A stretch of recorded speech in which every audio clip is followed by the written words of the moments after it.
I was born in Sparta, Georgia, where racism was deeply ingrained as a way of life.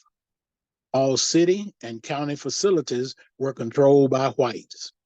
There were signs posted, colored only, white only, on eateries, motels, restrooms, water fountains, and theaters. Black owned businesses were not allowed to operate on Main Street. My parents were both educators and worked hard to create opportunities for each of us to extend beyond high school. Of my siblings, four boys and three girls, I am the oldest. Following graduation in 1965, I enrolled at an HBCU, Savannah State, in the fall of 65. As an 18-year-old freshman, I matured very quickly.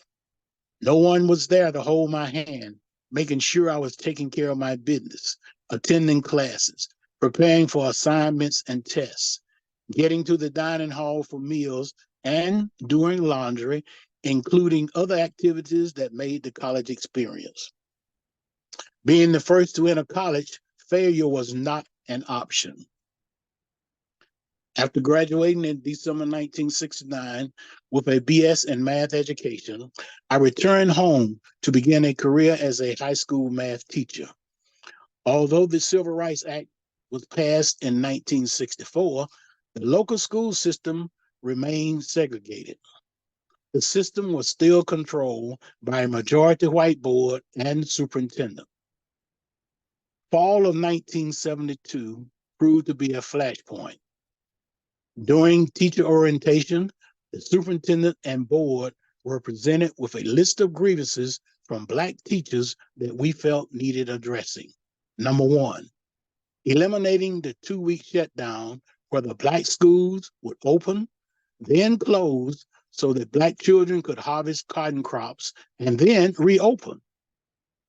Complete integration of the white schools to reduce overcrowding at Black schools. Number three, increase resources, books, materials, and supplies. Number four, discontinue practice of white schools receiving new books and Black schools receiving second-handed books. Needless to say, these demands were totally ignored. With assistance from SCLC and CEP, Black participation and voter registration became a priority if real change was to occur. Also, there were organized protests, which occurred after work for maximum community support. These rallies were held daily for 2 weeks. There were numerous incidents of harassment, lives being threatened, teachers being singled out, and threats of contracts not being renewed because of their participation, police intimidation, citations for moving violations, license checks, and illegal auto searches. Fall of 1972 did see some improvements. Increased number of Blacks admitted to white schools, more input from curriculum coordinators at Black schools, and including an increased budget for resources. However, this was an election year for several board members and superintendent. The atmosphere at board meetings was intense due to mass attendance by the Black community. Imagine this majority white board and superintendent being challenged for the decisions being made that were negatively impacting operations at Black schools. The local police were called in for intimidation and protection. Pressure really increased when high school principal Marvin E. Lewis Sr. announced his intent to run for superintendent. During these intense times, teacher and student spirit remained focused. In 1972, Lewis was elected superintendent. In January 1973, he was sworn in as the first Black superintendent of schools in Hancock County and the state of Georgia.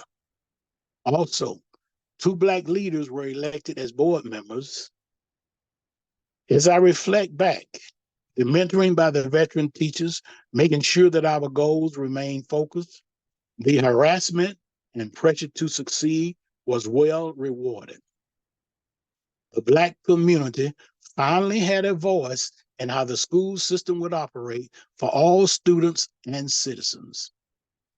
I left teaching in 1976 to pursue a career in the private sector. In closing, a quote from Dr. King, 1959. The ultimate measure of a man is not where he stands in moments of comfort, but where he stands at times of challenge and controversy. End quote. Thank you.